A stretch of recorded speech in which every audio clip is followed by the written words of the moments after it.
ধরেন একজন লোক পরকালের জীবনে বিশ্বাস করে না আর সর্বশক্তিমান আল্লাহকেও বিশ্বাস করে না, এখন তাকে বোঝাবো কিভাবে? আমি আপনাদের একটা প্রশ্ন করি যে চুরি করা ভালো না খারাপ? চুরি করা ভালো না খারাপ? খারাপ, সবাই বলবে খারাপ। এবার একটা উদাহরণ দেই। ধরেন আমি একজন স্মাগলার, ধরে নেন আমি স্মাগলার, অনেক ক্ষমতাবান স্মাগলার, আর আমি চোর, পৃথিবীর মধ্যে 1 নাম্বার, সবার সেরা।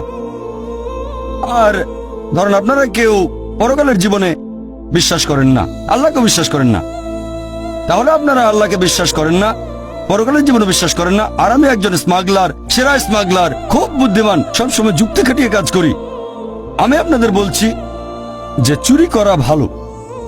একটু আগে আপনারা সবাই বললেন যে চুরি করা খারাপ, চুরি করা খারাপ।